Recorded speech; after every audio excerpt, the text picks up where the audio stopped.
The south coastal beaches of Florida bask in the warm Caribbean breezes. But the tranquil waters might obscure a mysterious phenomenon that preys on those who venture into the coastal area.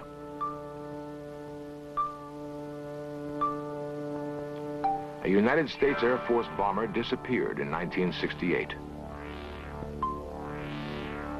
More than 1,000 lives have been lost under circumstances that cause veteran sailors to become uneasy traversing these waters. For ships like the Proteus have disappeared without a trace. Whatever it is that haunts the waters between the Florida coast, the islands of Bermuda, and the Bahamas has claimed cargo craft like the White Sulphur Queen.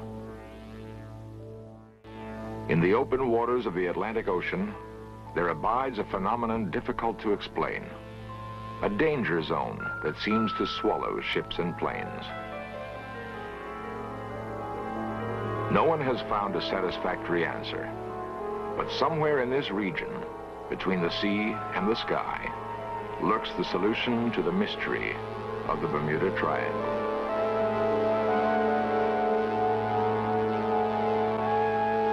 It lies off the coast of Florida, an area of some 60,000 square miles, in which lurks the mystery of the Bermuda Triangle.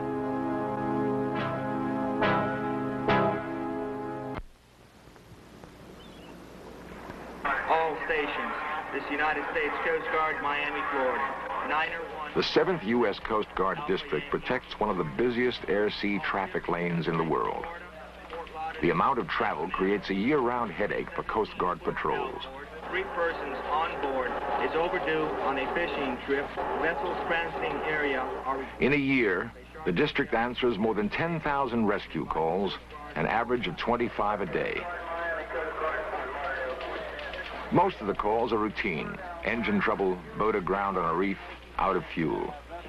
Some, however, are urgent, even desperate crises at sea.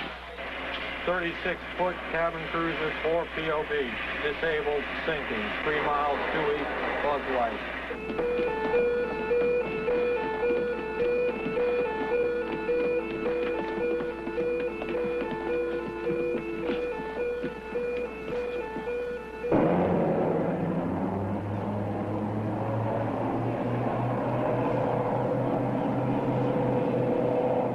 Within seconds of a confirmed emergency, veteran Coast Guard rescue crews head for distressed boats. The greatest number of calls concern overdue boats. Some cases stem simply from the anxiety of shorebound relatives. Others are caused by the vast number of inexperienced weekend sailors, long on daring, but short on navigation skills. And then there are the other cases, the disappearances that cannot be explained. They occur most often in a triangle-shaped wedge bounded by Florida, the Bahamas, and the island of Bermuda, the so-called Bermuda Triangle.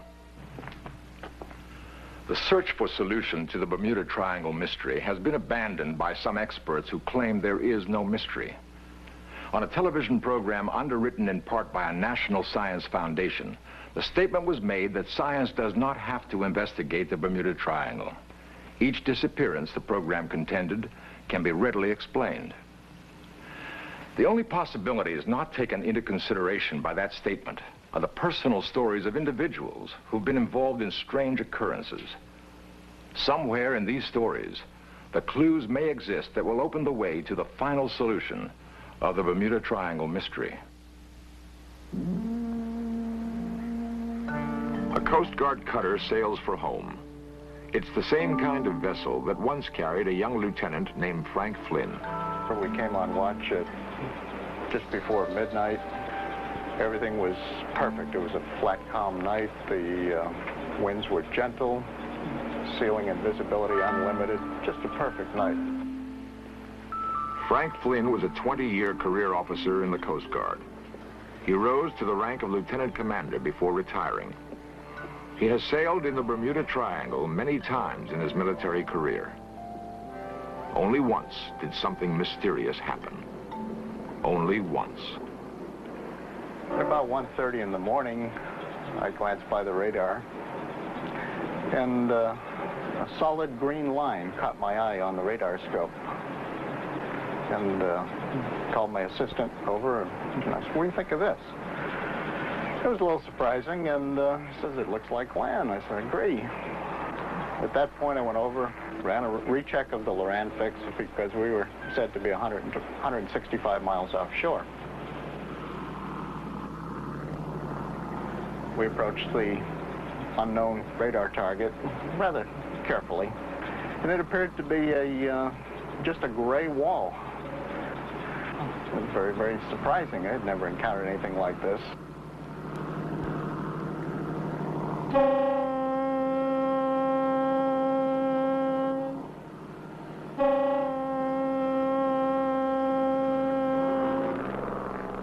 Overhead, you could still see the stars, and the seas were still calm. There was no action. Everything was perfect, other than this gray mass just sitting there.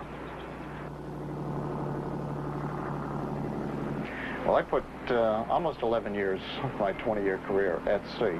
I never encountered anything like it. Nothing. We shined the light up as far as we could, almost vertically, and just didn't seem to be any end to this thing.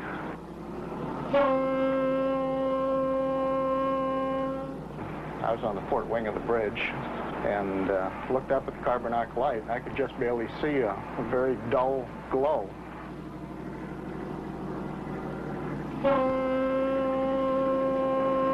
So we continued on and noticed irritation, a little bit of throat irritation, and a little difficulty in breathing.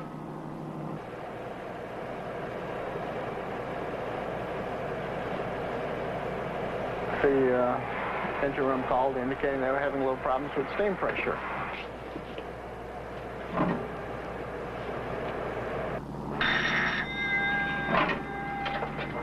Bridge eye. This had happened before in clear weather. Possibly it happened at that same time. I don't think so. I think that the two things were related. At that point, the Captain Strouch made a determination that he was getting out of there. 200 shafts are in, sir. Very well.